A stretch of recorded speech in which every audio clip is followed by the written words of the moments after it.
Olá, sejam bem-vindos. Esse é o Papo de Meia em mais uma edição. Hoje a nossa conexão vai ser São Paulo, Alagoas. Vamos conversar com Pedro Henrique, jornalista, e em seguida Marcelo Nascimento, ativista em direitos humanos. Vamos falar um pouco do que rolou nessas eleições do primeiro turno. Fica ligadinho que já vamos manter a conexão. Espero só Mariana aparecer para a gente iniciar mais uma edição do nosso Papo de Meia. Compartilha com todo mundo.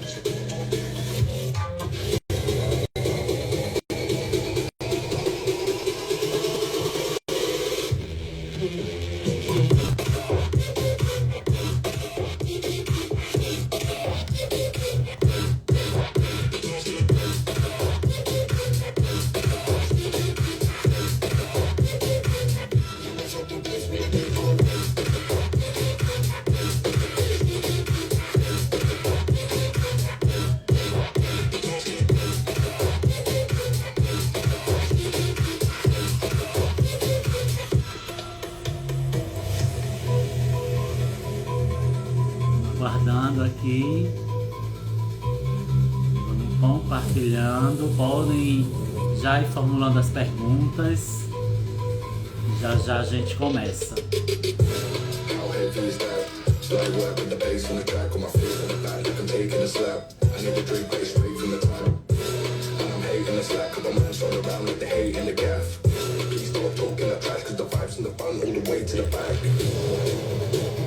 Vou mandar aqui, aviãozinho.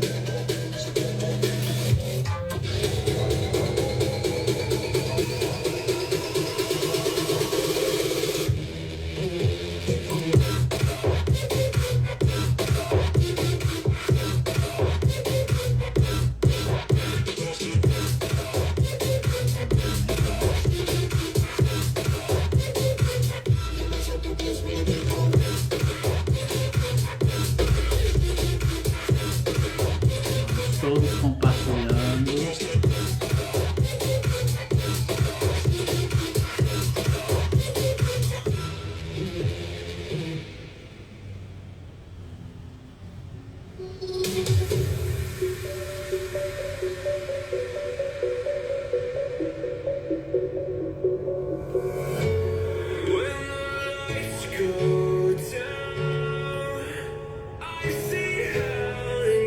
Ah, o João já está por aqui. Vamos aguardar o convite.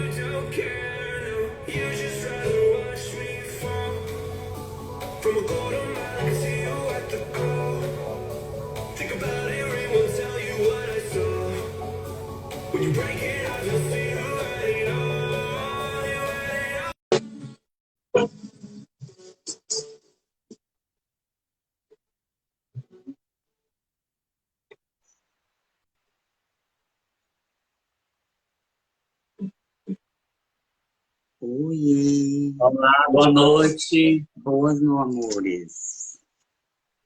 Já deu para perceber, né? Estou vendo. Melhor Gente, impossível. melhor impossível, galerinha. Boa noite a todos, todas e todos. Boa noite, André. Boa noite. Tô feliz, tô feliz, tô feliz, tô feliz. Como teve uma frase muito, não é uma frase, né? Mas um fragmento na semana passada. Então, eu respirei domingo, respirei.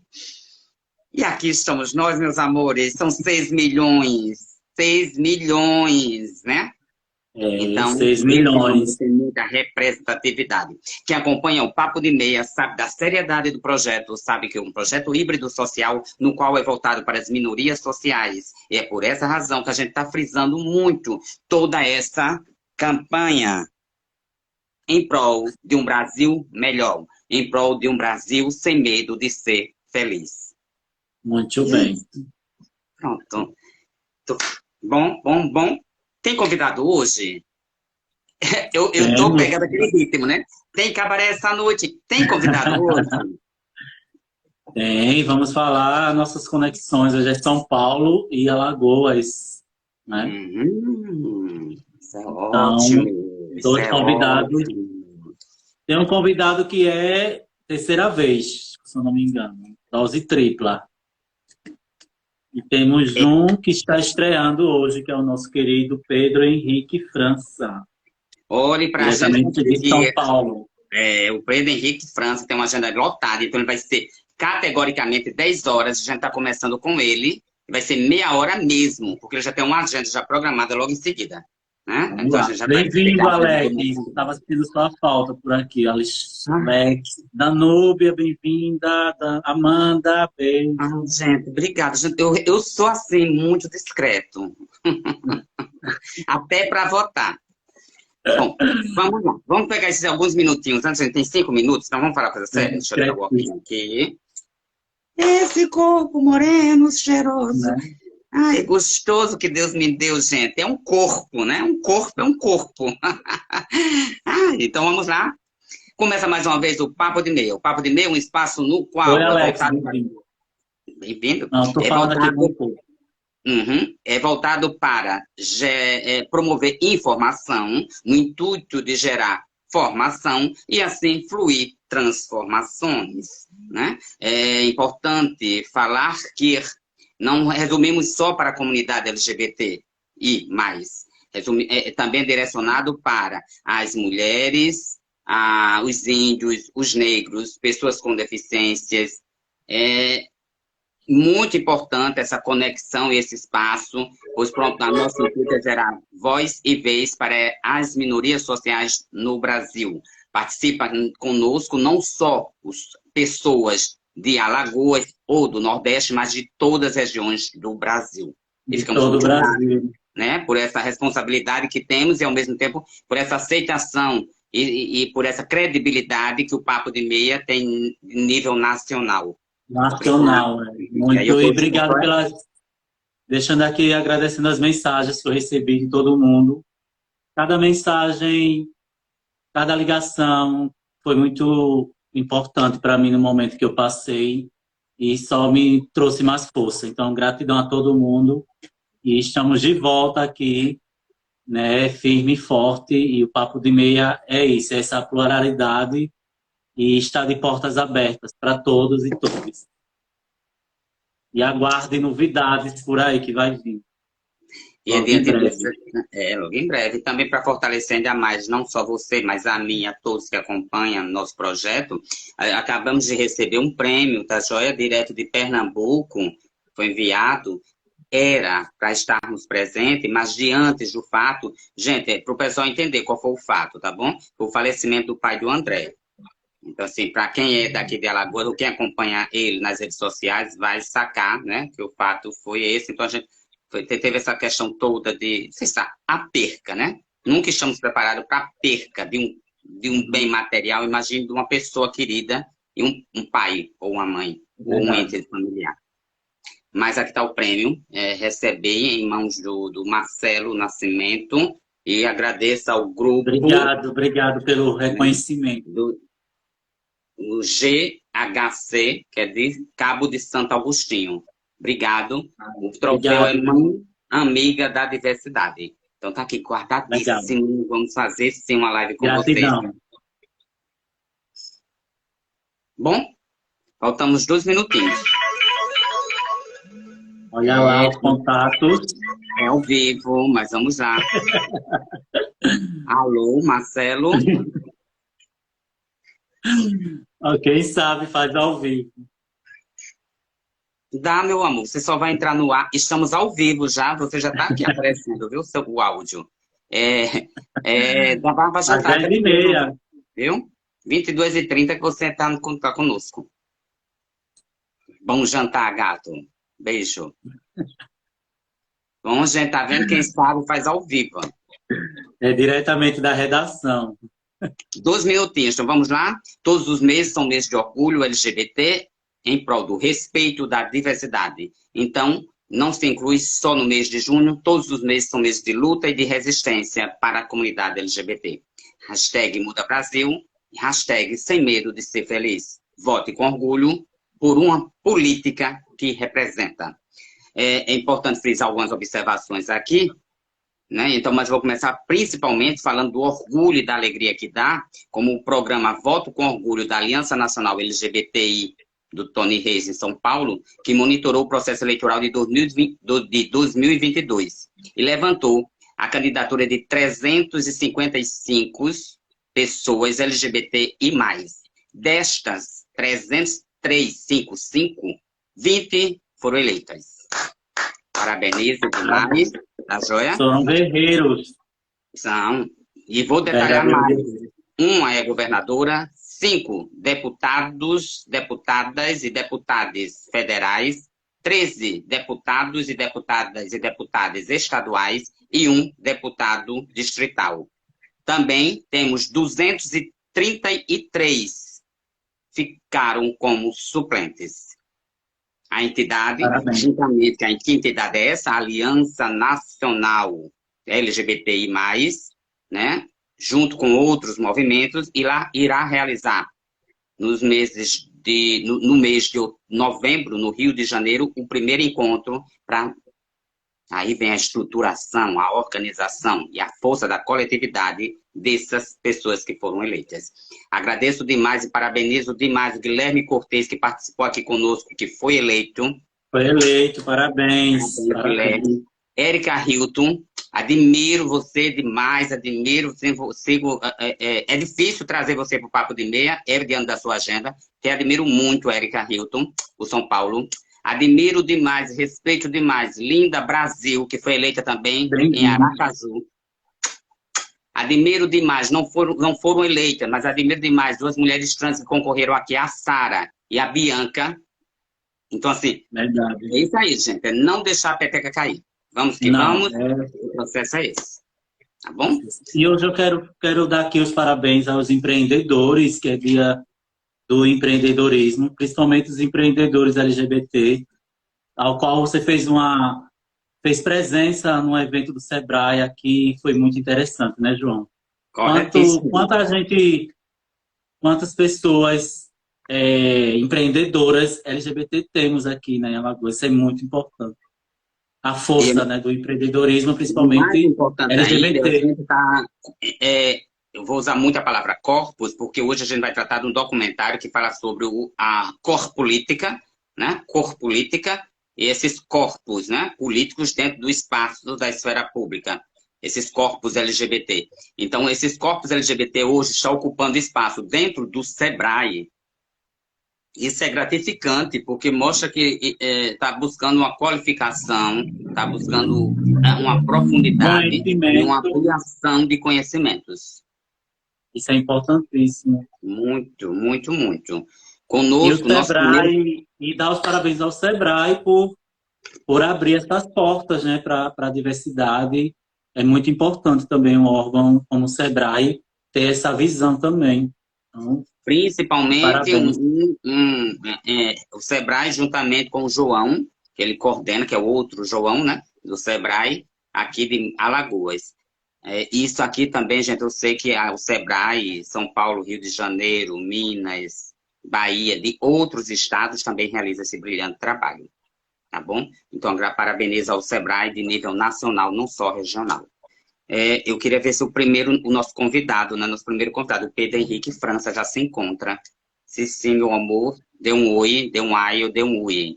Que a gente já começa contigo a live. Vamos lá. Vamos ver se ele está aqui, Pedro. Professora Amanda, bem-vinda. Rui, beijo, amor. Está aqui sim, já deu um oi. E vamos conversar. Mães pela liberdade, bem-vinda. Queremos vocês aqui. Vou mandar o convite, Pedro, só um instante. Bom, gente, vocês vão conhecer essa pessoa já, o trabalho dela vocês já conhecem, muitos já conhecem, porque ela é um ótimo diretor, um ótimo jornalista e um ótimo também roteirista. Boa noite, Pedro, bem-vindo ao Papo de Meia. Olá, minha gente, tudo jóia? Tudo bem, meu querido. Faz tanto tempo que eu não faço live, menino, que eu tô até aqui voltando a me entender que esse negócio de ring light, não sei o quê. Mas enfim, acho que tá dando para ver, tá dando para me ouvir. Tá perfeito.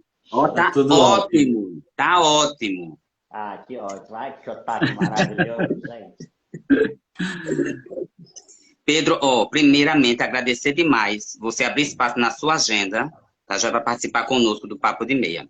O Papo Ah, de Meia é um imagina. projeto um Papo de Meia, um projeto híbrido social, no qual abrange todos os estados e participa dele várias pessoas de várias regiões do Brasil. O bom é isso. Então é muito gratificante poder você estar aqui mesmo conosco. Antes de Coisa começar, eu faço uma boa. pequena introdução dessa pessoa maravilhosa, Pedro Henrique França, formado em jornalismo pela PUC, São Paulo, é também roteirista, ator e diretor militante por diversidade no audiovisual. Repito, diretor militante por diversidade no audiovisual.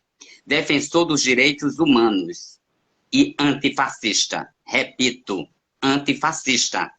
Fundador da Representa, produtora cultural focada em diversidade. E o que é melhor, ele adora uma boa história. Então, vamos contar para a gente como foi fazer essa história do documentário Cor Política.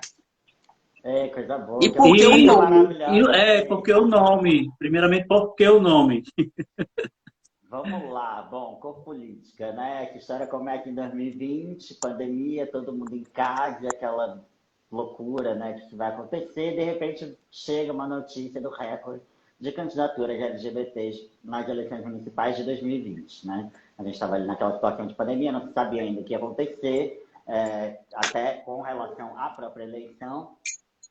E, enfim, teve esse recorde de candidaturas e isso me deu um lugar de um despertar, uma curiosidade de o que era isso, né? Por que estava acontecendo isso naquele momento, vivendo num governo que é desfavorável à população LGBTQIA+, né? Coleciona uma série de declarações de LGBT-fóbicas e que é contra nossa existência. O que estava acontecendo? Seria uma reação? Seria o quê? O que provocou esse despertar desses corpos políticos?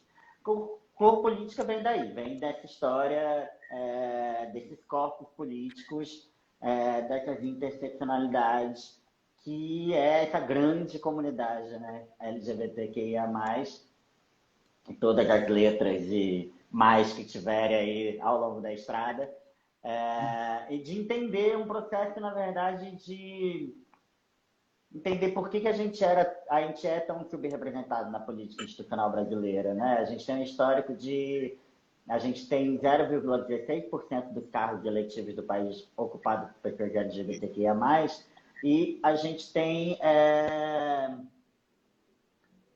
além dessa subrepresentatividade e de ser o país que mais mata LGBTQIA+, no mundo, não tem como não associar essas duas informações, sabe?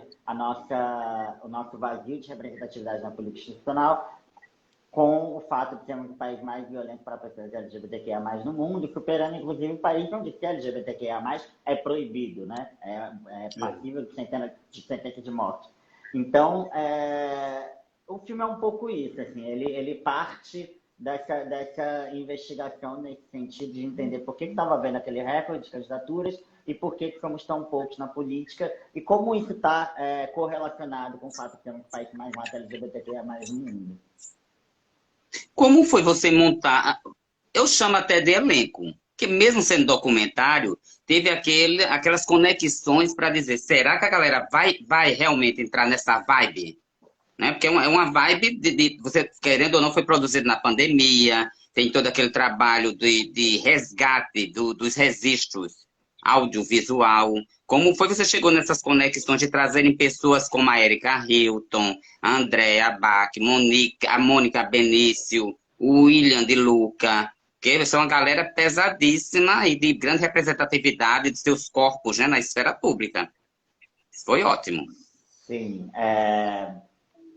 Bom, eu acho que a gente tentou, dentro das possibilidades que eram poucas, tanto de recursos quanto de logística, meu sonho, obviamente, era tentar dar conta do Brasil, né? Quando a gente pensa em audiovisual, a gente está sempre muito preso às informações e situações desse eixo sudestino, né?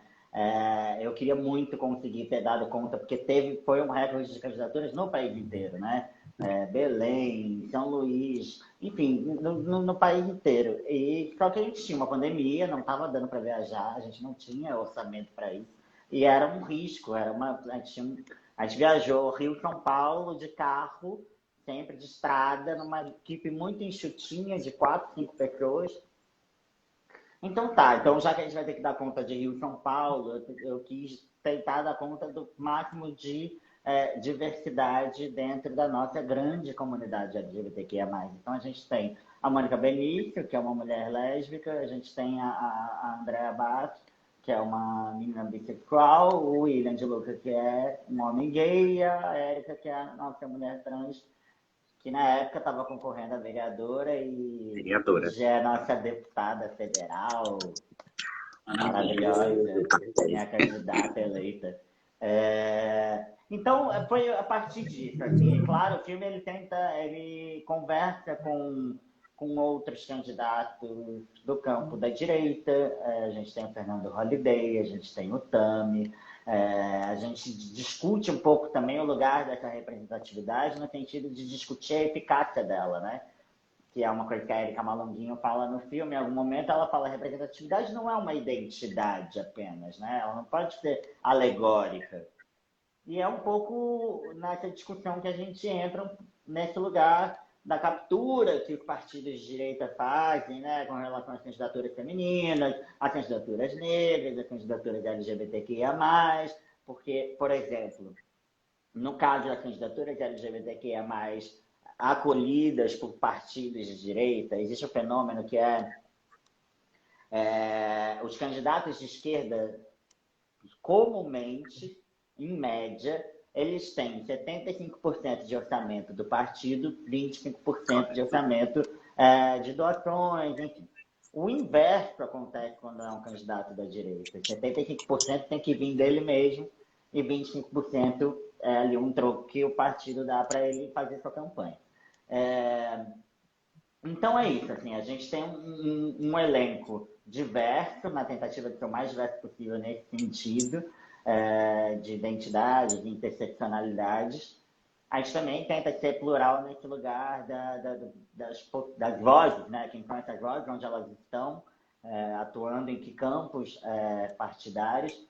Então a gente... É isso, o filme ele foi atrás desse elenco e acabou que o filme ele é só de personagens LGBTQIA+. Todos os personagens que É estão ali, ótimo. seja ex-deputado, seja deputado estadual, seja especialista, como é o caso do Renan Quinalha, que é um professor e escritor maravilhoso, todos os personagens ali acabaram com LGBTQIA+, por uma escolha mesmo, por um entendimento que a gente precisava dar voz a essas vivências em particular. Esse documentário, com certeza, já está na nossa lista, porque o Papo de Meia tem um projeto educacional. Então, assim, quando a gente for rodar agora em escola, a gente já tem um registro de um bom documentário falando sobre os corpos, né, LGBTs no cenário político mesmo do Brasil. Então, já ficou um registro, historicamente, que vai ser de grande utilidade. Podemos usar, né, Pedro?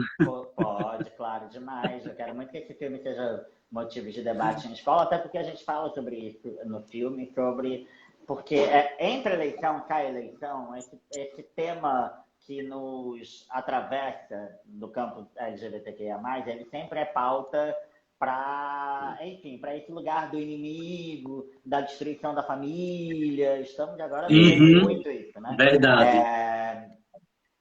E o filme fala um pouco sobre esse lugar da importância da educação religiosa, como ela foi deturpada, todo mundo aqui deve lembrar das eleições de 2018, a questão do kit gay. Como isso foi explorado e vem sendo explorado, inclusive, pelo Bolsonaro. Não vou nem falar o nome para não fale. Não. Mas o Voldemort, como dizem, desde 2011 que começa essa história do kit gay, ela vai num crescente, né? Essa grande mentira que se inventou para camuflar um projeto maravilhoso de importância enorme, que era contra a homofobia nas escolas, sobre educação de diversidade, enfim, era uma pauta importantíssima, que foi, de novo, a partir dali, numa grande rede de fake news que a gente está vivendo até hoje, né? Essa lama da internet, que as pessoas não acreditam mais na imprensa, acredita no tio do WhatsApp. Então, essa questão de educação e de educação de diversidade nas escolas é um ponto também abordado no filme, porque isso é uma questão, é uma pauta eleitoral em toda eleição há muitos anos, há décadas. Então, enfim... E a ideia em si, viu, Pedro, é trabalhar constantemente. Não vamos agora trabalhar na véspera, não. Vamos trabalhar, né? Véspera não é legal, não. A gente vai começar a trabalhar agora, a partir de 2023, 2024, 2025, porque a gente quer mais e mais corpos ocupando espaços no Senado, né? No Congresso, nas assembleias, nos municípios. Eu pesquisei. Você é danado, você tem entrevistas em vários locais, em vários canais, né, mídias. No site da revista Vogue Brasil, em 16 de nove de 2022, você expressou uma frase belíssima. Existe esse discurso de que a população LGBTQIA+, ameaça ou destrói a família, como você já falou. Mas o que destrói a família é o discurso de ódio. Dentro da sua vivência, qual a análise que você pode expor para a gente? Como podemos trabalhar para combater esse discurso de ódio? É difícil, né? A gente está vivendo um momento onde essa pauta conservadora religiosa tem uma força muito grande e é um lugar, voltando ainda a esse ponto que a gente tinha falado, né? Que em toda eleição, esse assunto, a gente nem pediu para estar na roda, estamos lá na discussão do assunto, enfim. E aí tem esse lugar que é sempre essa frase do eles vão destruir a família, né? Que eles colocam a gente como o inimigo, né? O papel do destruidor da família, do cidadão de bem. Quando, na verdade... Aí, ô Pedro, aí eu pergunto, olha para mim, tu acha que eu vou destruir o quê? Gente, entendeu? Eu posso colorir, a gente pode colorir, a gente pode usar pluma. Alegrar, né? Exatamente. Pois é, e no final das contas, quem destrói são eles, te roubam a palavra de Deus. A gente está vivendo esse momento, né, essa semana, a questão da maçonaria, do maçonaro, do cristianismo, enfim, essa guerra religiosa que a gente entrou agora.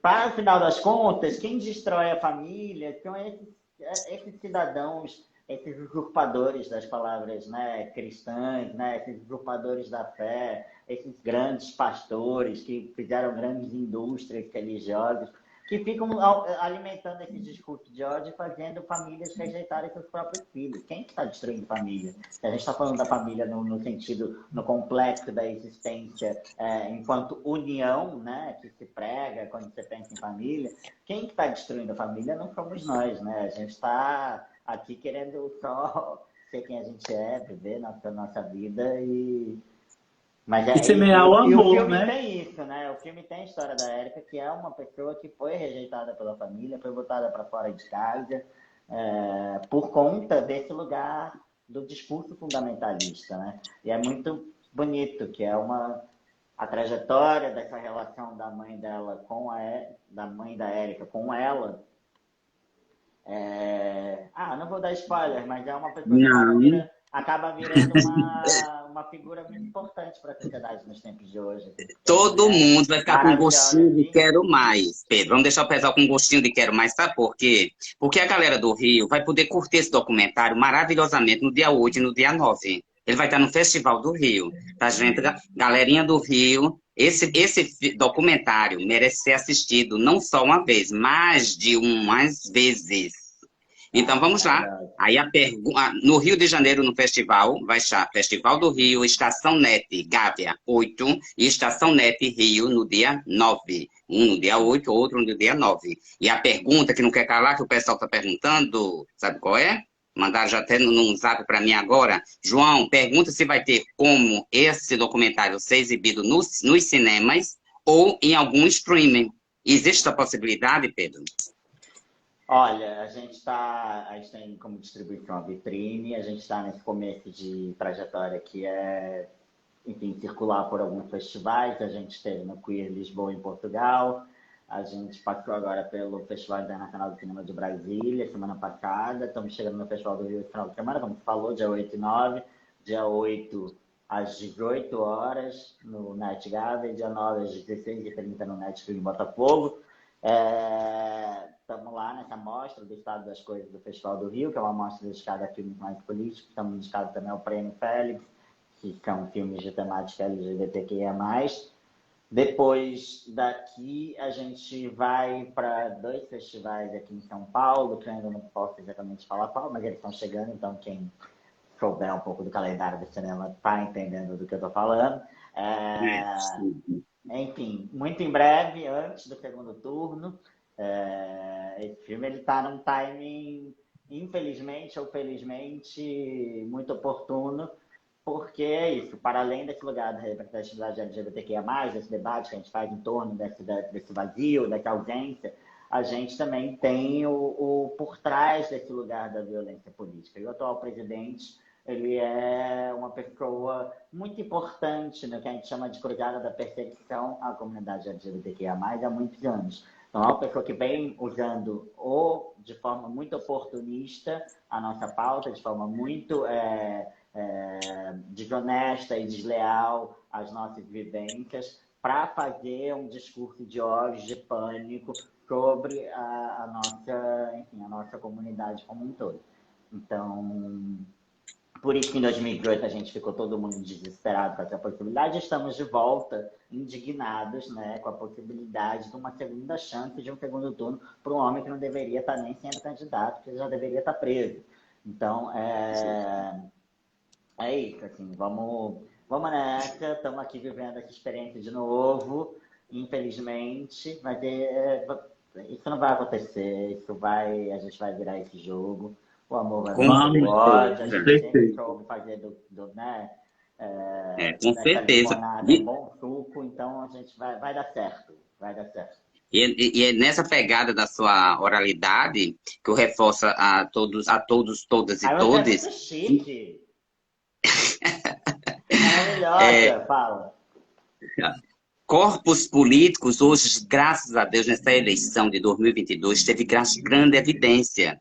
Foram eleitos uma governadora, 5 deputados, deputadas federais, que destacamos aqui 2 travestis, 13 deputadas estaduais, 1 deputado distrital, independente de esquerda e de direita e de centrão, tá bom? Deixar claro para o pessoal não achar que é tudo da esquerda, não. Tem esse rateio, né? De acordo com a sua descrição. Essa leitura já é um reflexo do filme. Quando eu comecei a fazer uma leitura do seu documentário, que foi da eleição passada, o que eu percebi, olha a quantidade de galera LGBT que pleiteou uma vaga nessas eleições. Aí eu digo, legal, cara, os corpos políticos estão realmente LGBT e estão agora se fortalecendo. Então, você acredita que daqui a pouco você vai fazer Corpolítica 2? Porque a coisa evoluiu. A Érica era uma vereadora. Hoje ela está agora no meio dos leões. É o Congresso Nacional. E não só ela. Temos outras. Vem Duda Calabete, Tem a maravilhosa de Duda. Minas Gerais. Fico muito feliz mesmo de ter acompanhado a trajetória da Érica naquele ano, em 2020, ver o fenômeno que ela se tornou. Eu não imaginava de jeito algum. A Érica, eu acho que ela tinha, sei lá, 20 mil seguidores no Instagram, e ao final da campanha ela já tinha, sei lá, quase 200 mil. Foi um lugar, foi um salto que a mulher deu. Logo estava em todas as capas de revista internacional. Enfim, ela é uma referência, uma potência hoje brasileira, muito forte para o campo da política. E ver em 2 anos ela quadriplicou isso de humanas, mas ela saiu de 50 mil votos para a Câmara Municipal em 2020 para mais de 200 mil votos. Então, estamos falando de um recall político, né? de um capital político muito importante. Né? Então, você pensar que apesar de todo o retrocesso, né? da institucionalização de uma pessoa que, né, prega a barbárie, prega o discurso de ódio, vive, né, de alimentar, né, vive, o Ibope vive disso. Você Verdade. tem avanços muito importantes, né? Você tem sucessivos recordes de candidaturas, estamos vendo sucessivos recordes de pessoas eleitas, por mais que a gente tenha essa questão, né, da discussão da representatividade da eficácia entre partidos de direita e esquerda, a gente tem muita gente progressista sendo eleita, ganhando respeito, ganhando aliados, né? Porque é muito importante a gente entender que a gente precisa que a heteronormatividade entenda a importância dos nossos corpos. O filme também fala com essas pessoas, pretende sair da bolha, porque, de fato, a gente precisa entender o voto LGBTQIA+, como um ponto fundamental para a gente mudar algumas pequenas coisas, né? A gente tem um país que nenhum direito LGBT, de proteção de direito LGBT, veio até hoje do Congresso Nacional, né? Todas as questões que a gente tem, desde casamento, a possibilidade de adoção, enfim, a criminalização da homofobia, vem do Judiciário, né? Vem do Supremo Tribunal Federal, por constantes omissões do Congresso Nacional.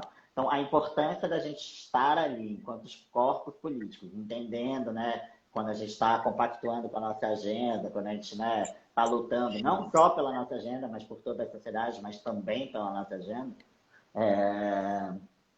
tá aí, né, o simbolismo disso tudo. Assim. Então, o fato de a gente ter um Congresso que até hoje não promulgou uma lei de defesa de direitos, de criminalização, de proteção, enfim, a nossa comunidade é muito sintomática da falta de representatividade que a gente tem ali dentro da política. E entender a política, eu acho que o filme também é um pouco uma homenagem à política, no sentido de entender a política como um instrumento poderosíssimo de transformações sociais, né? Entender, saber que a gente precisa saber mais de direito, saber mais das nossas leis, do que, né, do quem nos defende, em quem a gente está votando, né? Durante muito tempo a gente tem uma tradição brasileira de escolher deputado na véspera da eleição, de não lembrar uma semana depois em quem votou. Eu acho que isso vem mudando um pouco também. Acho que as pessoas se tem um lado positivo desse cenário político que a gente está vivendo, é um pouco o entendimento da importância de que a gente precisa estar ali, de que a gente precisa estar conectado, de que a gente precisa cobrar, de que a gente precisa, né, estar politizado. Né?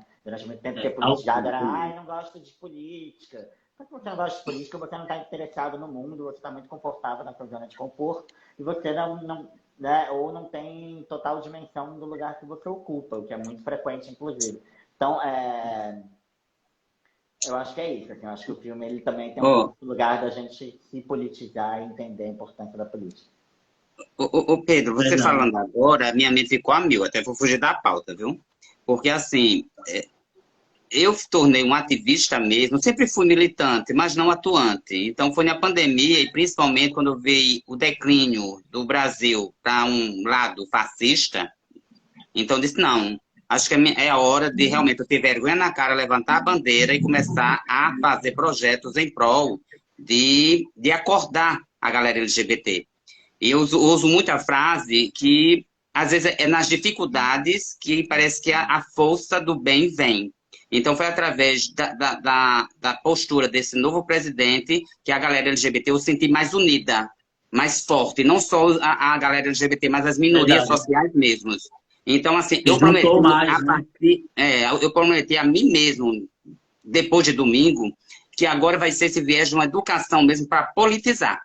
Vamos trabalhar em prol de uma politização mesmo. Vamos ter que derrubar essa barreira dentro da galera LGBT, que eu não gosto de política. Não, você não é gostar. A política você é um ser político. Então você tem que começar a assumir certos compromissos e ter esclarecimento para poder a gente ter força, mas uma força consciente, esclarecedora e uma força que seja argumentada. Não estamos aqui para ser caricatas. Nós estamos aqui para servir apenas para o kikiki, o kkk. Claro que tem profissionais, tem, né? Mas a gente tem que ser visto como corpo. Eu adorei o nome do seu documentário, chamo parabéns pelo nome. Esse corpo político mesmo, corpo político, esse corpo político atuante. Que seja através de gesto, de ação. Entende? Aí eu vou usar uma frase sua também na entrevista, que eu adorei. A política é, sim, ferramenta para reparar e resolver muitos problemas estruturais. Eu acredito nisso. Muito. Sem dúvida, Muito, sem muito, com dúvida, sem certeza. dúvida. E a gente precisa de muita mudança, né? A gente está precisando de Muita. muita mudança. A E gente teve uma eleição positiva em alguns lados, muito negativa em outros. É muito humilhante, muito horrível ver que um destruidor do meio ambiente teve o triplo de votos de uma pessoa que é uma referência mundial, como a Marina É, Silva. Então, a gente tem aí algumas decepções aí no campo político nessa eleição. É preciso entender, e a politização é importante para a gente reparar algumas situações também na formação de base, né? É preciso voltar às bases políticas, é preciso recuperar o diálogo, né? Recuperar essa ponte desse lugar de comunicação para que a gente possa, de fato, destituir esse lugar que a gente chegou. A gente foi muito longe, né? Quando a gente pensa em extremo, assim, eu acho que o Brasil nunca viveu um extremo tão ruim, danoso para a sociedade como a gente está vivendo agora. Mas, de novo, acho que estou muito confiante, muito otimista que dia 30 de outubro a gente muda esse cenário, né? A gente é, volta a pensar na possibilidade de um país e volta a pensar, volta a discutir outras coisas, né? Volta a discutir toda hora esse negócio de ficar, né, ameaça a democracia, aí é. falam um absurdo do judiciário, Aí aí falam um absurdo retrode, de não né? sei o Volta quê, atrás, aí volta, fica em vez de avançar. imprensa em sociedade girando em torno da bobajada que o presidente está falando, em vez de atuar, em vez de fazer alguma coisa. Aí chega no último ano de governo, sai soltando dinheiro, sabe-se Deus que ele está fazendo por orçamento, porque afinal estamos falando de 100 anos de sigilo, né? Um dos maiores Verdade. saques armados da história da política brasileira, que são esses 100 anos de sigilo. Então, assim, espero realmente que a gente possa estar falando daqui a pouco em recuperar o mínimo que a gente tinha de democracia e E discussão, seguir em debate de frente, país, né? né? Exatamente, exatamente. então, Verdade. meia hora se passaram. Não chegamos a falar sobre as dificuldades que a arte e a cultura do nosso país sempre enfrentou e cada vez mais está enfrentando, diante da desvalorização do governo em liberar até verbas. Né? Então, assim, não, isso vai ficar para um outro momento, um outro documentário, um outro viés, mas eu só tenho a agradecer para ti a presença. Se Muito caso tem algum tema que a obrigado gente a não abordou, vocês. você tem a liberdade, o espaço agora é seu. Não, Sinta-se à imagina. vontade, Eu pode acho que você lacrar. O falou. espaço é seu. Eu acho que você falou de uma questão muito importante. Eu acho que se a gente for elencar os motivos que a gente não deveria ter a possibilidade de reeleger o atual presidente, a gente ia demorar 3 horas de live, né? Porque são em muitos lugares, são de meio ambiente à educação, à saúde, só o que ele fez na pandemia, né? Pensar o que a gente viveu, que já seria trágico, ainda viver uma pandemia com esse ser que é inominável, já deveria ser motivo para ele, enfim, estar preso ou, no mínimo, amargando a última colocação das pesquisas. Mas, enfim, aconteceu alguma coisa nessa sociedade. A gente precisa recuperar esse debate, né? Esse diálogo para estudar realmente o que está acontecendo, mas a cultura realmente é um ponto nevrálgico aqui da identidade do país e do qual eu trabalho, faço parte, do qual nos salvou durante a pandemia, que é muito atacada por esse governo. Eu não consigo dimensionar a possibilidade de ter mais 4 anos desse governo, o que seria para a cultura. Acho que assim, é um cenário, em todos os cenários, em todos os setores econômicos, saúde, meio ambiente, cultura, direitos humanos, todos os setores, o estrago já é gigantesco. Então, assim, pensar na possibilidade de mais 4 anos de estrago, né, de passar a boiada em todos os sentidos, em todos os lugares, é realmente algo pavoroso. Então, eu estou muito otimista, eu acho que a gente vai superar isso, eu acho que o Brasil vai acordar, vai entender que não é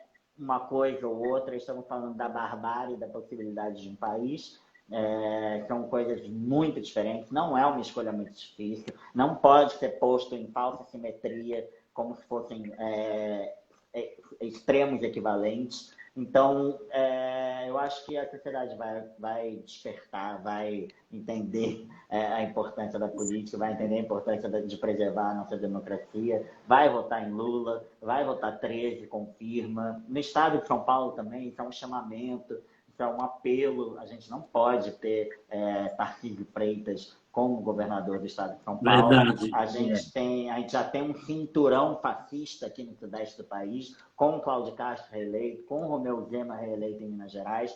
São Paulo não pode fazer parte dessa tríade tenebrosa que pode se desenhar aqui. Então, eu acho que, para além disso, espero que todo mundo consiga assistir Cor Política.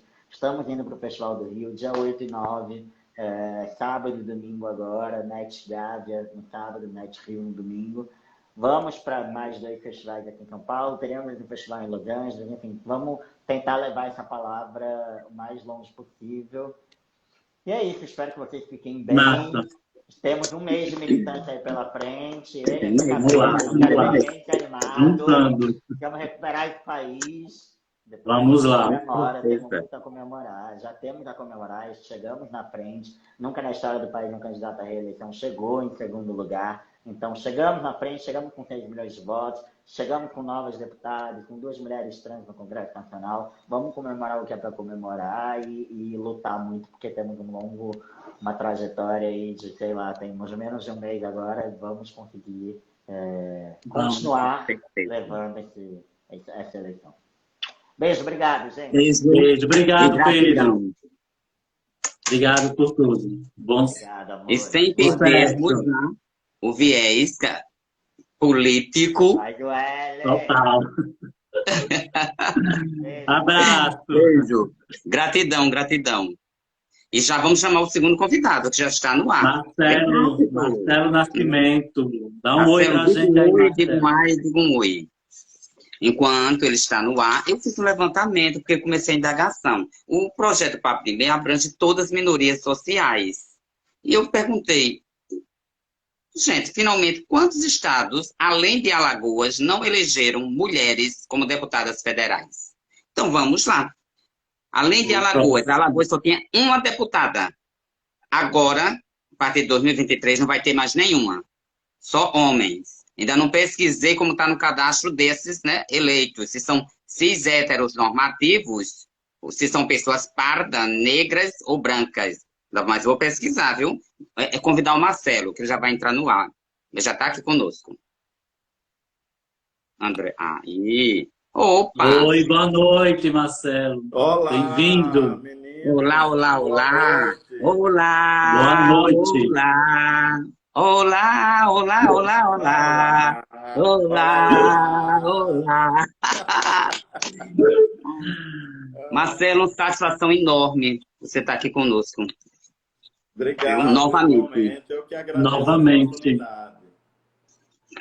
Principalmente nesse... Meus queridíssimos, né? Admiro muito o trabalho de vocês, a comunidade LGBTQIA+, mais um N, mais um P, mais alguma coisa, deve ter uma dívida de gratidão pelo trabalho que vocês vêm desenvolvendo aqui de difusão da comunidade, de valorização, de vários aspectos da vida LGBTQIA+, aqui no estado de Alagoas. Então, eu aqui me sinto honrado e agradecido desse espaço que vocês têm nos oferecido. Obrigado. E nessa pegada de elogios, né? Eu vou rasgar elogio também para você. Uma pessoa graduada em Direito, pós-graduada em Educação, consultor legislativo, ativista em Direitos Humanos, fundador da Arte Gay Brasil e da Aliança Nacional LGBT, atualmente preside o Diretório Municipal do PT. Então, vamos falar de política, porque o momento agora é de militância, sim. Não podemos deixar jamais a bandeira despencar e nem o Brasil, né, se tornar fascista. Com essa análise. Eu tava falando uma fala aqui bem interessante, né? Que eu disse assim, eu perguntei a mim mesmo se só Alagoas não elegeu nenhuma deputada federal. Então, por curiosidade, observei que Alagoas, né, Amazonas, Paraíba, Tocantins também não elegeram nenhuma mulher. Aí vem, que é minoria, viu? É a maioria, mas diante dos poderes públicos, né, ela é muito desvalorizada. Aí, claro que evidentemente não é essa pergunta que eu quero fazer para ti, eu só estou explanando para o pessoal e para você, que é preocupante, para mim é muito preocupante, que as mulheres são maioria, mas não, aí até eu indago, as mulheres não votam em mulheres ou preferem homens no poder? Foram educadas para isso? Aí vem essa análise. Depois do resultado de domingo, como você, na sua vivência, Marcelo, fazer uma análise da eleição 2022, primeiro turno, né? De uma forma geral, viu? Eu estou falando do Alagoas, estou Claro. falando do Nordeste, estou falando do Brasil, né? Porque todo mundo ficou nessa expectativa. Sinta-se à vontade, o espaço é totalmente seu. Eu que agradeço. E assim, João, você colocou uma questão aí muito importante. O Congresso Nacional, na realidade, a política, a atividade política como um todo, é uma atividade muito masculinizada, né? Não só no Brasil, como na América Latina como um todo, né? O patriarcado, né? Ele é predominante na atividade política. É tão verdade isso que, por exemplo, aqui no estado de Alagoas, nós nunca tivemos uma mulher governadora.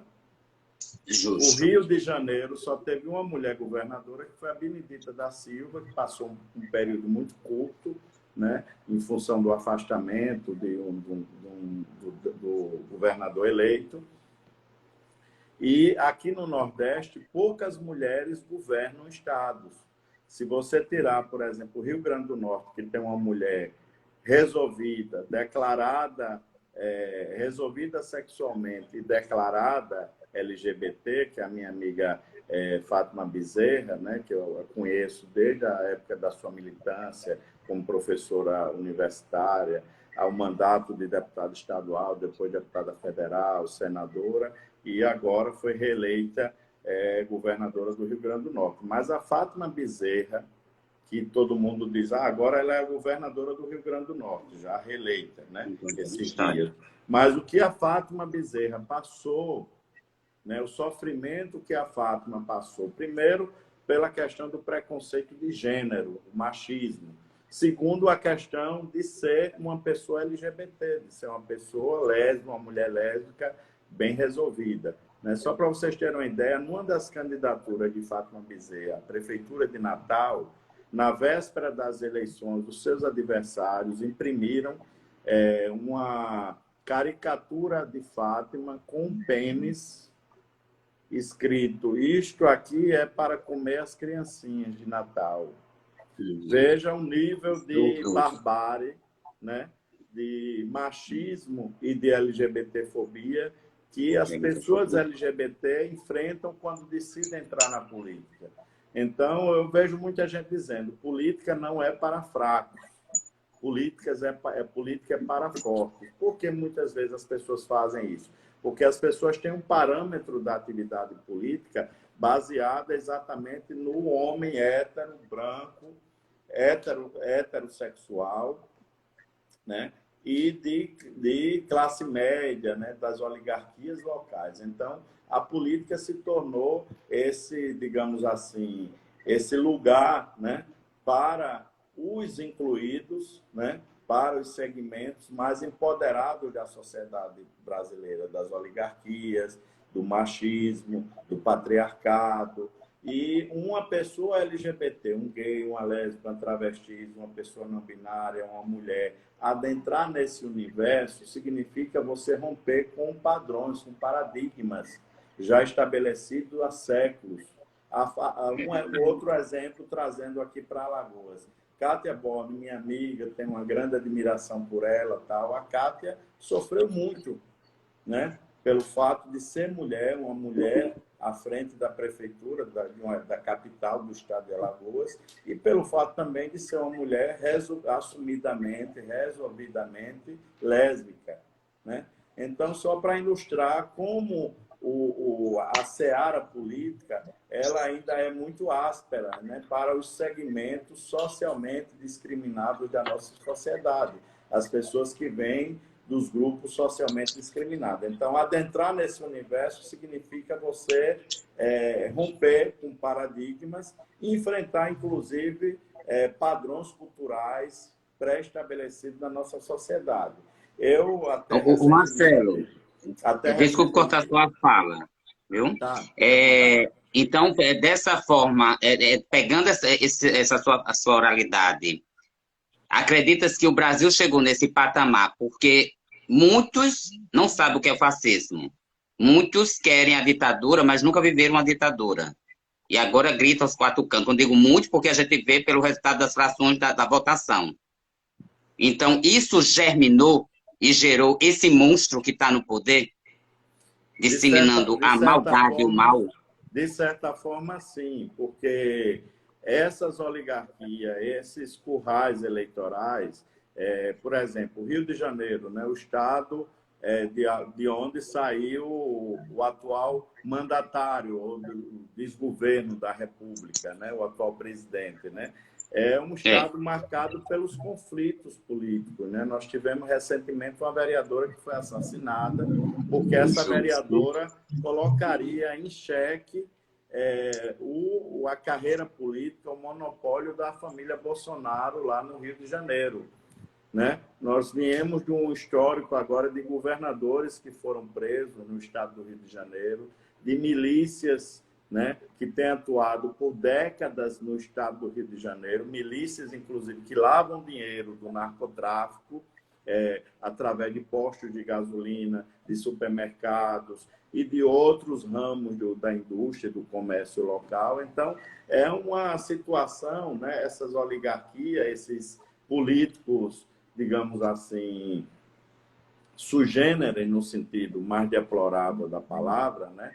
Essas anomalias surgem exatamente desse lugar da política, que é o lugar do conflito, o lugar da violência, da imposição sobre a livre vontade do eleitor. Então, o Bolsonaro ele é fruto exatamente desse fazer político desastroso, machista, LGBTfóbico, que não respeita os direitos humanos das mulheres, dos grupos socialmente discriminados, que se coloca como um representante exatamente desse agrupamento que defende o armamento. Você vê agora o estado de Alagoas, nós perdemos uma deputada federal brilhante, a deputada Tereza Nelma, né? Muito atuante no Congresso Nacional, uma mulher que defendia, inclusive, as pautas dos direitos humanos, as pautas da questão da diversidade sexual e de gênero, da pessoa com deficiência, etc.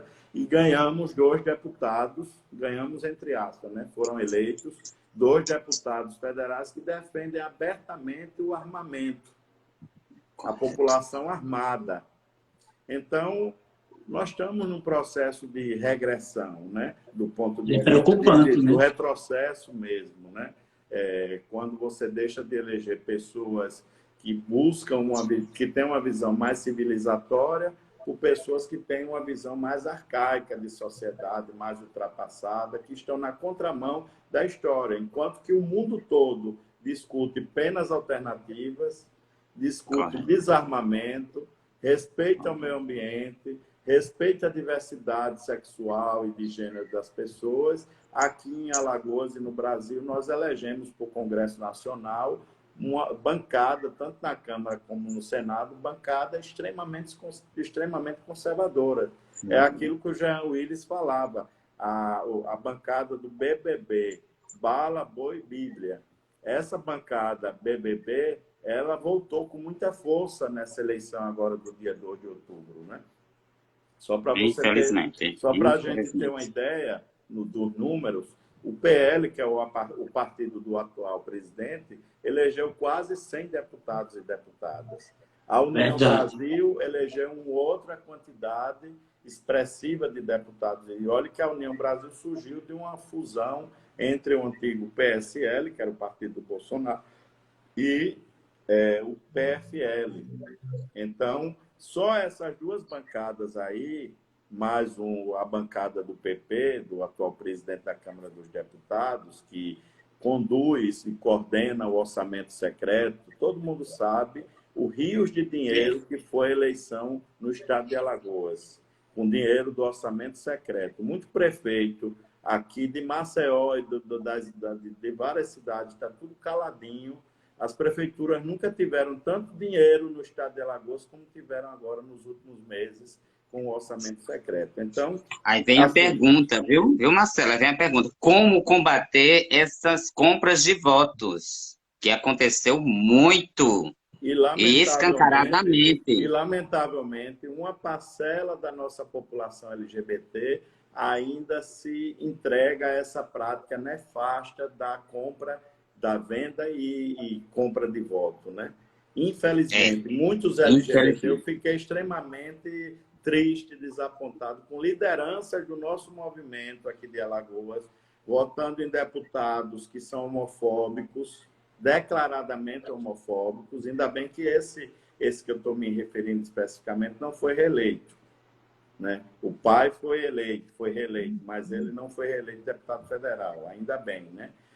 Mas teve outros que defendem pautas homofóbicas, machistas, e que foram eleitos agora para a Câmara Federal e para o Senado. Aliás, Senado nós só tivemos um, que foi o senador Renan Calheiros, que tem uma visão mais civilizatória, mais aberta por respeito à diversidade sexual. Mas a nossa bancada aqui de Alagoas, tirando como parâmetro, não é uma bancada arejada, pelo contrário, é uma bancada que nós vamos ter muita dor de cabeça de passar algumas pautas relacionadas aos direitos LGBT. Entendeu? Mas, triste.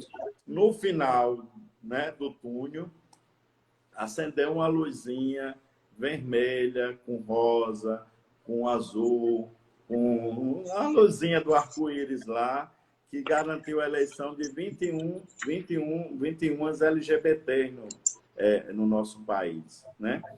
Desses, 6 deputados e deputadas federais, 13 deputados estaduais e um deputado distrital, que foi o Fábio, que foi reeleito lá no Distrito Federal. Então, eu sempre tenho dito o seguinte, André e João, que a política não há vácuo, não há espaço vazio. Se a gente não ocupa, outro vem e ocupa. Então, para nós LGBT, esse é um ambiente muito chega às vezes a ser um pouco agressivo, porque a política, democracia é disputa, né? E os partidos políticos também têm disputas internas. Desde que essas disputas sejam saudáveis, respeito à democracia, não há nenhum impedimento com relação a isso. Mas é necessário que nós tenhamos mais LGBTQI+, nos espaços de poder, nos partidos políticos, nas câmaras municipais, assembleias, câmaras federais. E a eleição dessas 6 deputadas federais já é uma sinalização de que nós estamos começando a ocupar esse espaço de poder importantíssimo, né? Na Câmara Federal, nas câmaras estaduais, a nossa governadora lá no Rio Grande do Norte. Me parece que para o Senado nós não conseguimos eleger nenhum LGBT declaradamente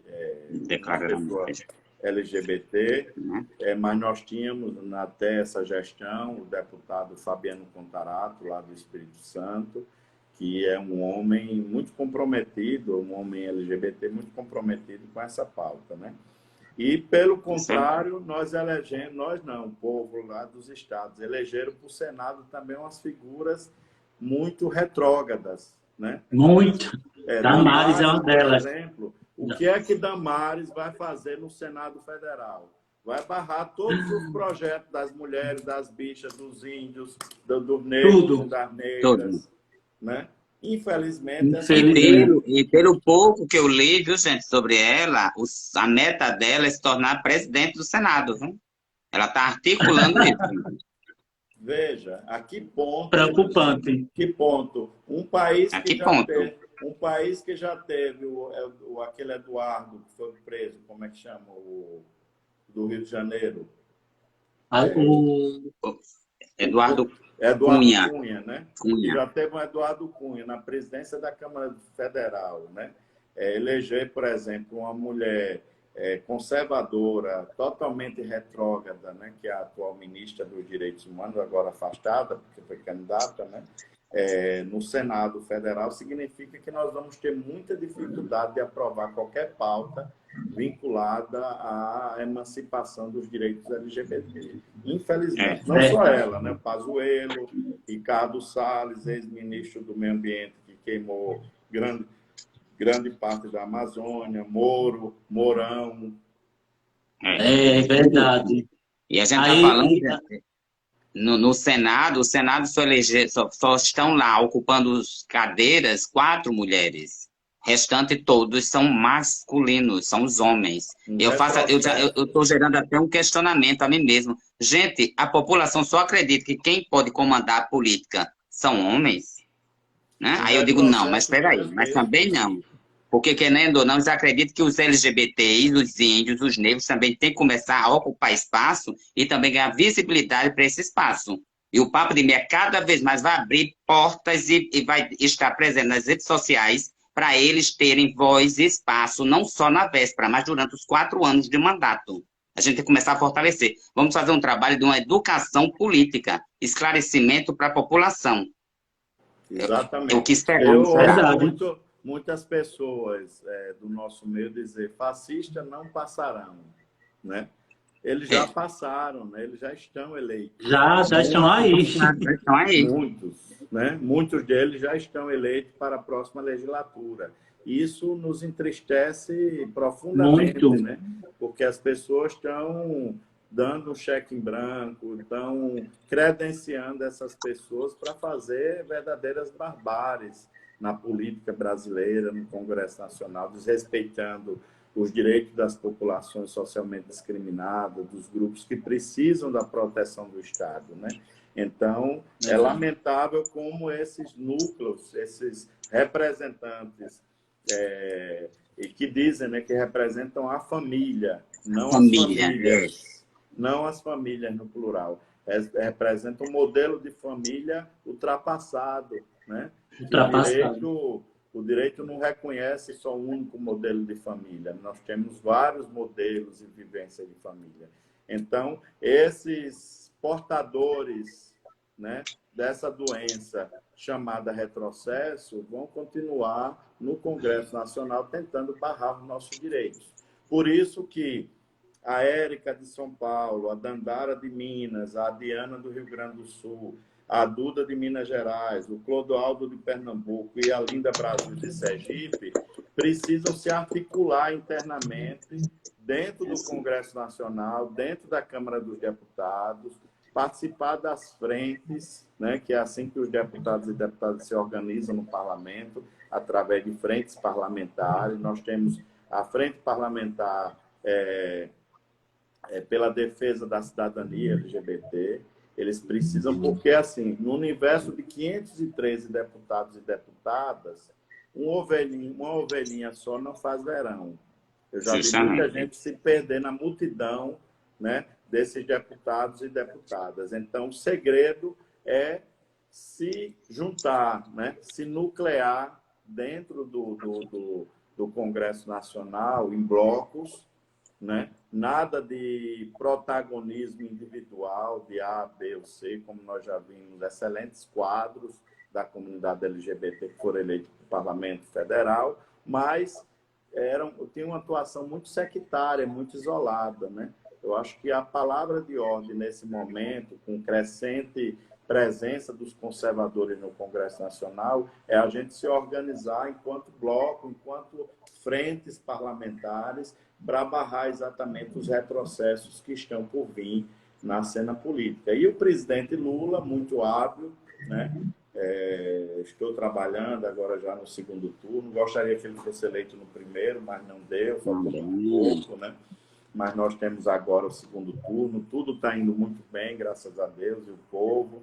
Ciro Gomes já declarou apoio, a Simone, né? E tantas outras lideranças. Eu estou convencido, confiante de que o Lula será presidente do Brasil, e ele tem jogo de cintura, inclusive para lidar com essas figuras fisiológicas, né, que vão querer o tomar lá da cá, enfim, que é a forma como eles sabem fazer política nesse país.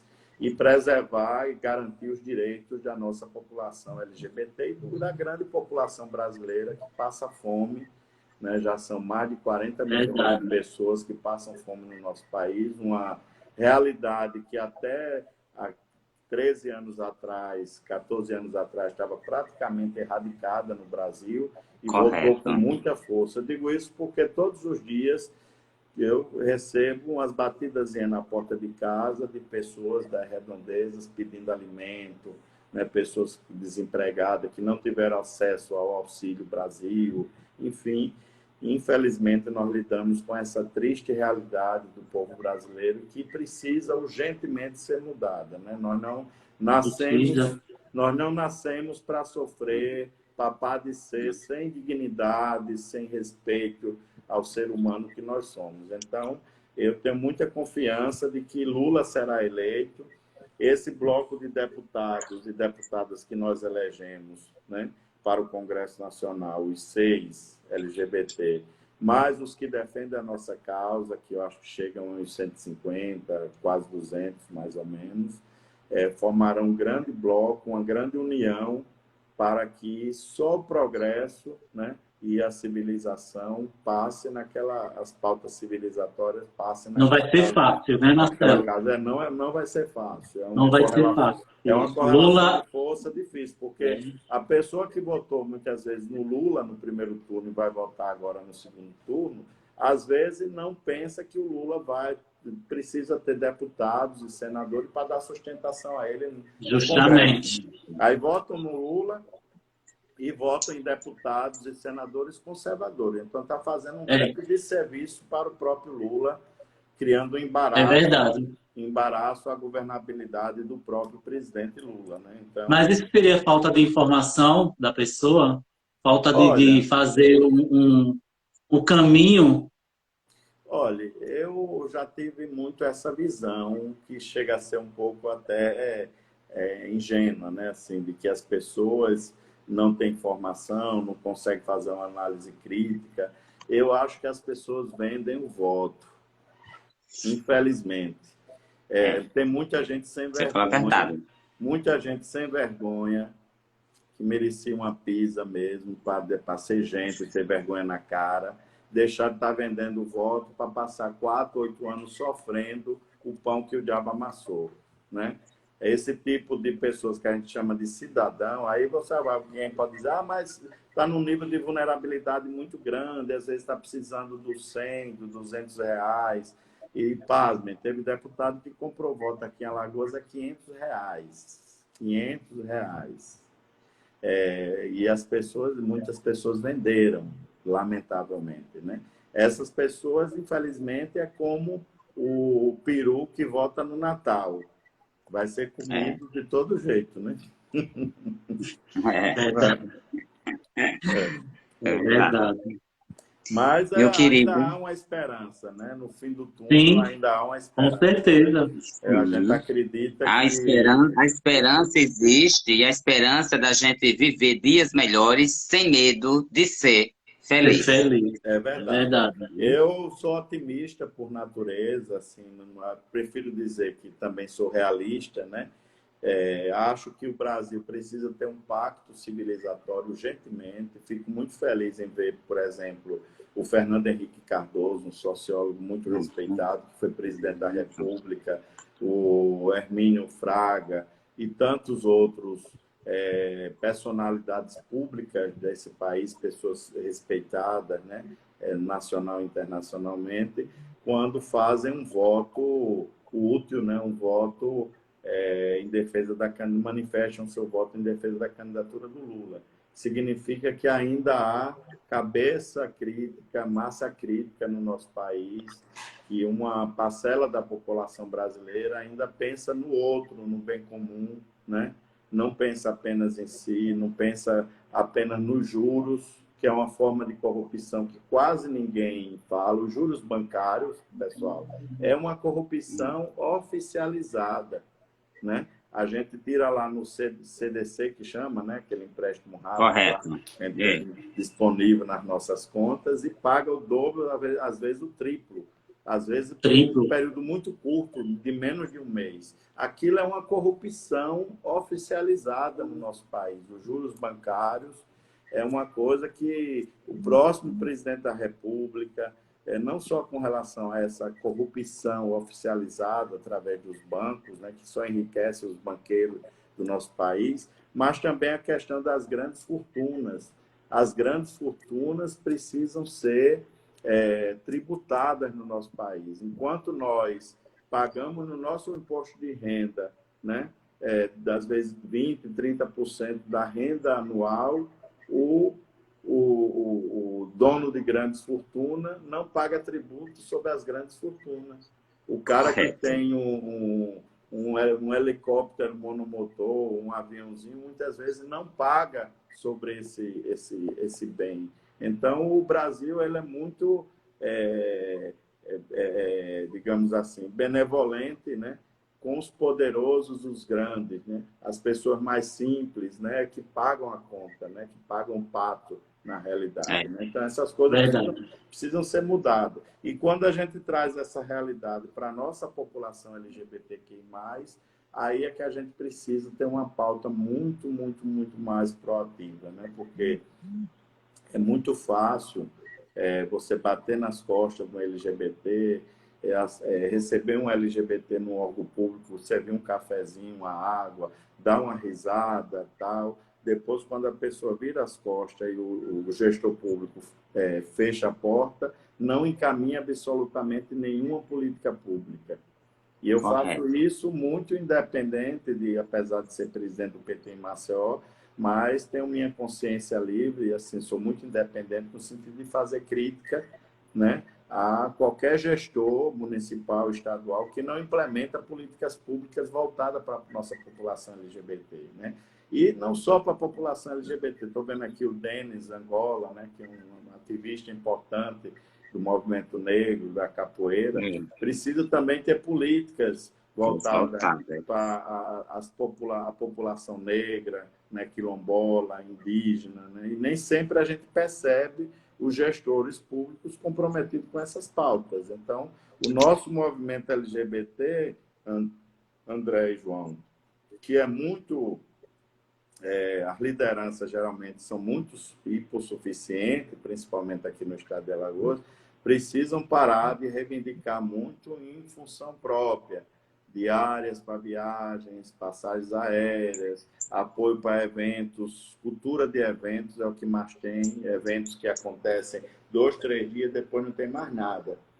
A liderança, os conselhos estadual e municipal LGBT precisam ter políticas públicas permanentes, intersetoriais, que tragam benefícios concretos para a população LGBT, não apenas essa cultura de eventos que só favorece pessoas, um grupo muito pequeno de pessoas, em detrimento da maioria das pessoas, da população LGBT. E nós estamos comemorando 33 anos da nossa Constituição Federal. A nossa Carta Magna, ela tem garantias importantíssimas, né? Inclusive para os grupos socialmente discriminados. Né? A garantia da não discriminação, idênticas oportunidades. Né? A Constituição Federal do Brasil, de 88, ela é referência para muitos países no mundo todo, né? Porque ela é muito recheada de conteúdo, de garantias.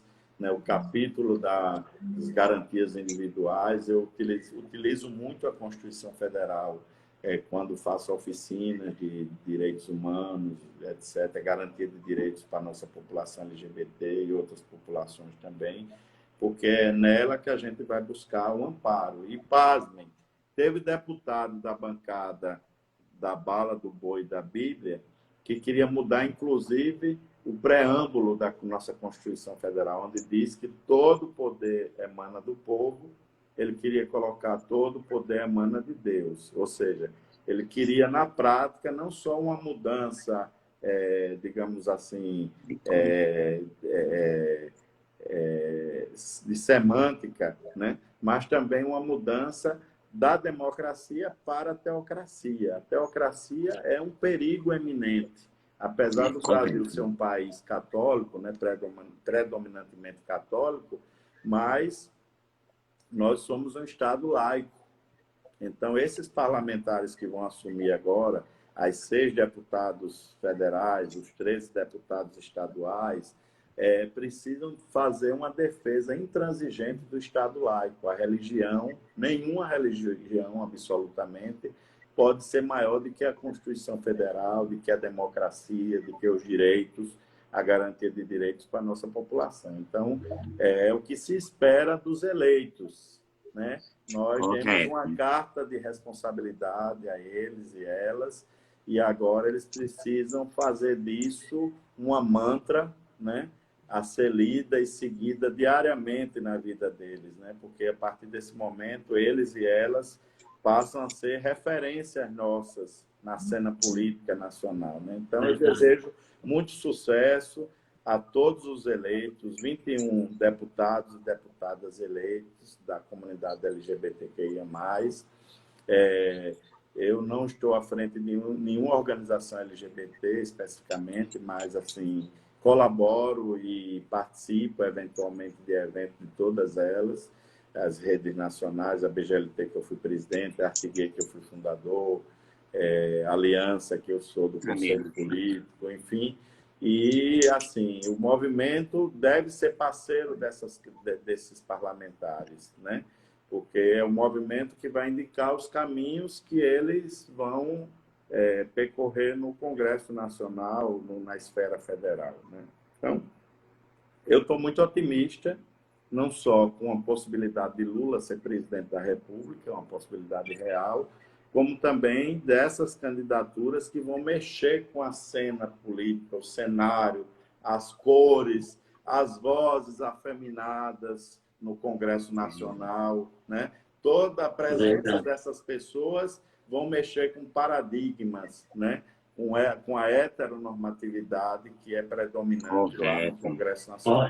Muito feliz, né, por elas e eles e pelos nossos parceiros que vão continuar lá dando a sua contribuição. Aqui em Alagoas, especificamente, o Paulão, que foi reeleito deputado federal. Também, que parabéns. É um histórico aliado nosso, né? Eu atuei, coordenei a campanha do Paulão também, e tenho muito prazer de estar ao lado desse guerreiro da cidadania, que defende não só a pauta LGBT, de mulheres, quilombolas, negros, da classe trabalhadora como um todo. É um grande guerreiro da democracia, né? E falando em guerreiro, né? Meia hora se passaram. Pois você explanou, olha, a sua oralidade é tão forte. Uma aula. A Lúcia aqui, ela fez tanta observação. A Lúcia é uma companheira, né? Ela já fez aqui várias observações, e a galera que está aqui. Eu já fiz várias anotações aqui. Porque assim, você é uma aula, tá? Eu tô anotando. Uma aula. Mas assim, eu fico muito agradecido, né? E tenho a certeza que a sua fala é um momento de muita aprendizagem e fortalecimento da luta.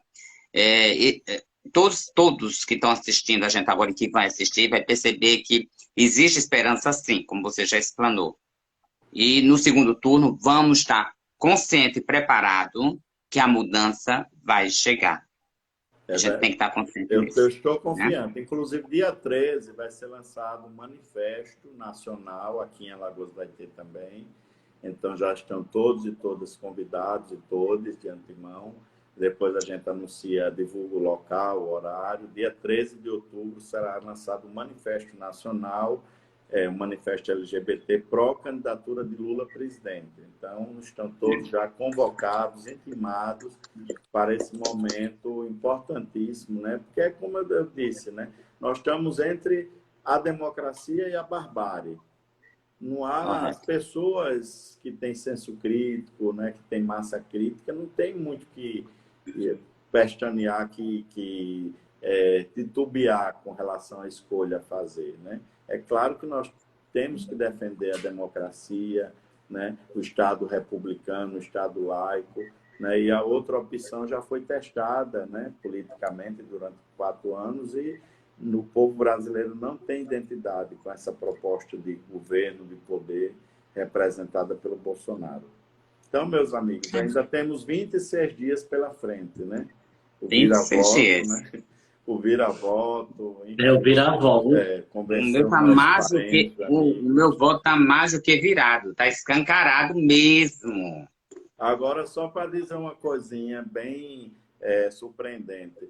A última live que eu tive com vocês, depois que terminou a live, foi que eu vim compreender exatamente o sentido do título, né? Do perfil, Papo de Meia, porque é só meia hora, Meia, né? meia hora. É um papo com meia É hora verdade. de diálogo. E eu já me alonguei demais, né, gente? Ó, É verdade. eu vou usar aqui a palavra da Michele Godoy. Não é uma pergunta, é um elogio. Ela admira demais você, Marcelo. Você dá uma aula. Você é uma pessoa incrível. E é com essas palavras que eu expresso nossa gratidão pela sua presença. E agradeço a todos, todas e todos também que fizeram-se presente nesse momento. E A assim, de Chaca chegou casa agora, mesmo, sem atrasada, viu, câmera. Chaca? Beijo. Mas sem câmera mesmo, né? Vamos terminar nossa live com o grande L. Vamos lá. Esse L é o que é o que vai É o L de Lula representando e o o L de Brasil. liberdade É o L também, viu? sem medo de ser feliz. Feliz. Verdade. Quero ver chegar. Lula lá. Obrigado. Boa noite. Um abraço, Feliz. Marcelo. Muito obrigado, viu? E seja sempre bem-vindo aqui ao Papo de Meia. Viu? Você faz parte disso tudo É aqui. daqui, ó. Pode ter certeza, Agradeço. viu? A minha canequinha, todos os dias, tomo um cafezinho com ela e lembro de vocês, viu? Que massa. Beijo. Um abraço, a gente se encontra no dia 13. Boa noite, pessoal. Obrigado. Boa noite. Boa noite. Tchau. Abraço, querido. Ai, gente. E é com L, né, André? Que a gente encerra. É com L de lá, L de cá. Vamos encerrar todos juntos agora. Já vou encerrar com o Marcelo aqui, todo mundo fazendo L. É, o L. Gente, Ai, gente, mais uma quarta. mais uma quarta, Mais um mais papo uma de temática meia. bastante importante sobre Bem política. importante. Vem ali no segundo turno e o papo de meia tá assim, mas tá com esperança que o E Brasil dias vai melhores. mudar. E sem medo Vai de mudar ser sim. feliz. Ser feliz. Até quarta. Até quarta. Quarta não, que quarta é feriado. Não vamos estar aqui, mas vamos estar trabalhando. Abraço, João. Gratidão Abraço, a todo meu mundo amor. que entrou, viu? Também gratidão para todos, todas e todes. Tchau, tchau.